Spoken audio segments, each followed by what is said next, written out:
mensahe ang ibinahagi ng isang netizen. Well, ayon sa mensaheng yan, marami daw at nagkaroon daw ng post para pagbotohan kung sino nga ba ang magpe-perform or magre-represent na Pinoy Pop sa nasabi nga pong HOK. Kung saan, ang mga player mismo ang di umano ay magbibigay ng boto nila para pumili sa ilan sa mga sikat at kilalang Pinoy pop dito sa bansa. Of course, Philippine pop or Filipino artist na kung saan ay magre-represent nga sa nasabing international games na ito. Well, marami talagang sikat dito. Nandiyan ang BGYO, Bini, talaga namang isa sila sa kilala na P-pop sa bansa.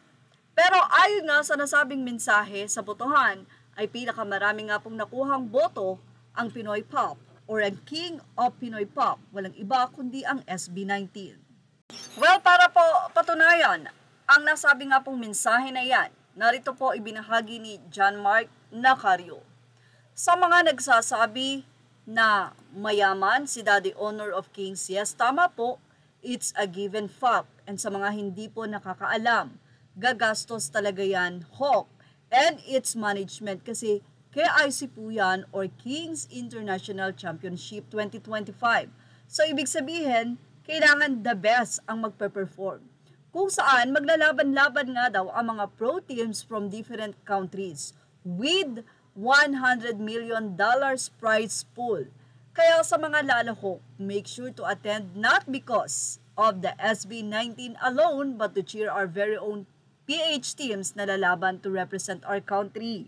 So yan po ang kanyang naging advice. Ayon pa sa kanya, and before daw pa yan na-announce, HOK main page posted a question survey asking us, all the players, kung sino ang gusto ng lahat ng music arts na mag-perform for the KIC theme song and to represent the PH teams through music as well. And most of the players suggested the SB19, which was agreed by the majority of the players by spamming the same comments. Anyway, hindi maikakaila na sila talaga ang mapipili dahil King of P-pop nga sila.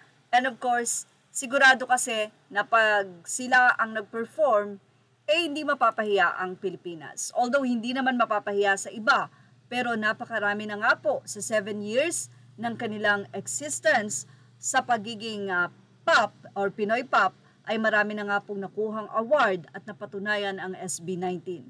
Sa kabila ng kanilang kabisihan, andyan ang SB19 na laging i-represent ang Philippines. Yan ang ating showbiz snap update. Images are all credit to the rightful owners. Please like, share, and subscribe.